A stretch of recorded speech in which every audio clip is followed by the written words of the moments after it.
আসসালামু আলাইকুম। খুব কি বলে মানে মজার একটা কথা বলি ভাই। কেউ কিছু মনে করেন না।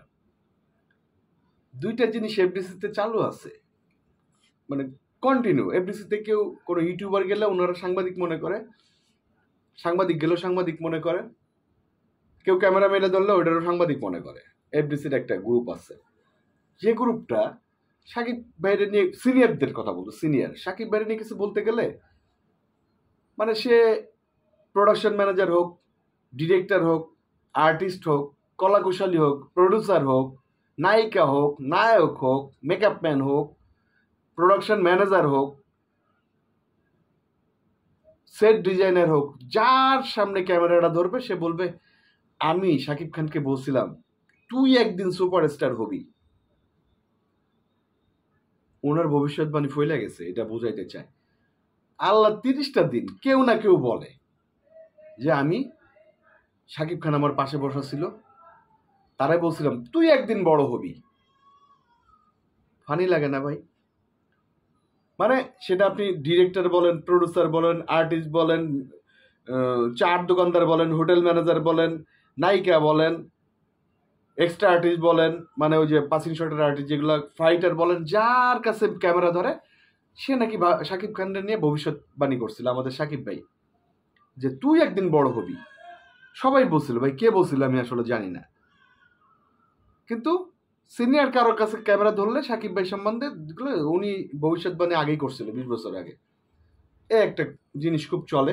আরেকটা জিনিস চলে, মান্না ভাই মারা গেছে না, এটা এটা প্যাথেটিক। সাকিব ভাইটা মজার, এটা এটা প্যাথেটিক, এটা হলো কষ্টের।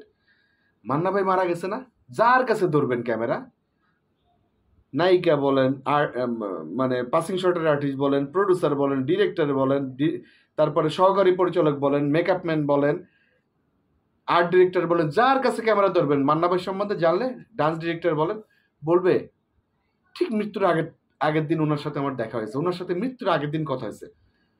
একা মান্না ভাই কতজনের সাথে দেখা করছে? মিনিমাম এই পর্যন্ত ওনার 500 লোক বলছে যে ওনার সাথে মৃত্যুর আগের দিন দেখা হয়েছে। আর সাকিব ভাই সম্বন্ধে মিনিমাম 5000 লোক বলছে যে উনি সাকিব ভাই যে স্টাবলিশড হবে এটা 5000 লোক ভবিষ্যৎবাণী করছে। জানি না কি ভবিষ্যৎবাণী করছে।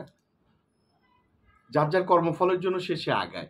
হ্যাঁ, 2-1 তো কাছে থাকতে পারে, তাই বলে এত লোক যার কাছে ক্যামেরা ধরবে সেই বলবে যে আমি ভবিষ্যৎবাণী করছিলাম শাকিব খান সুপারস্টার হবে, হয়ে গেছে। আর মান্না ভাইয়ের ব্যাপারে জিজ্ঞেস করলে, মান্না ভাইয়ের মৃত্যুবার্ষিকী আসার আগে দেখবেন যে ইউটিউবার বা সাংবাদিকরা এফডিসিতে গেলে ক্যামেরা ধরলেই বলবে মৃত্যু ঠিক আগের দিনে আমার সাথে দেখা হয়েছে, এই কথাটাই বলছে। আহারে মান্না ভাই, কেমনটা লাগে বলেন তো ভাই? দুইটা একটা ঘটনা খুব কষ্টের, একটা ঘটনা হাসির। এটা হয় নাকি? মৃত্যুর আগের দিন একটা মানুষ কত মানুষের সাথে দেখা করতে পারে? মান্না ভাইয়ের ব্যাপারে এই মিথ্যাচারগুলো আসলে বন্ধ হওয়া উচিত, আর সাকিব ভাইয়ের ব্যাপারে এই মিথ্যাচারগুলো বন্ধ হওয়া উচিত। সমস্ত সিনিয়র যার কাছে ক্যামেরা ধরবে সে ভবিষ্যৎবাণী করছিল সাকিব ভাই সুপারস্টার হবে, এই জন্য হয়ে গেছে। আর সমস্ত সিনিয়র জুনিয়র আবাল বৃদ্ধ বনিতা যার কাছে মান্না ভাইয়ের মৃত্যুর ব্যাপারে খবর নিবে, বলবে মৃত্যু ঠিক আগের দিন আমার সাথে এই কথা রয়েছে, হ্যাঁ মান্না ভাই আপনি ভালো থাকবেন। এই মিথ্যাচারগুলো মনে হয় বন্ধ হওয়া উচিত। আরেকটা ছোট ফানি কথা বলি। মনে করেন সকালবেলা আপনার এফডিসিতে নাস্তা দিছে না, নাস্তাটা জঘন্য, পচা। একজনে খায় বলছে খুব ভালো হয়েছে, এই কথা সারাদিনই যাবে, ও নাস্তাটা ভালো, কিন্তু নাস্তাটা আসলে পচা। এই লাস্টের ব্যাপারটা কেন বললাম? হুজুগে বাঙালি তো, বুঝে একজনে বলছে, ওই জন্য ওইটা দেখে দেখে সবাই বলতেছে আমি সাকিব ভাই সম্বন্ধে ধারণা করছিলাম, এই জন্য সুপারস্টার হয়ে গেছে। মান্না ভাইয়ের ব্যাপারটা, মৃত্যুবার্ষিকী আসার আগে ক্যামেরাম্যানরা যাবে, বলবো যে ইস নায়ক মান্না আমার সাথে গতকালকে দেখা করে গেছিল, গতকালকে এই কথাগুলো বলছে। এই ধরনের মিথ্যাচার বন্ধ হওয়া উচিত। ধন্যবাদ। দুইটা ঘটনা দুই রকম, বাট শেয়ার করলাম আপনাদের সাথে। আসসালামু আলাইকুম।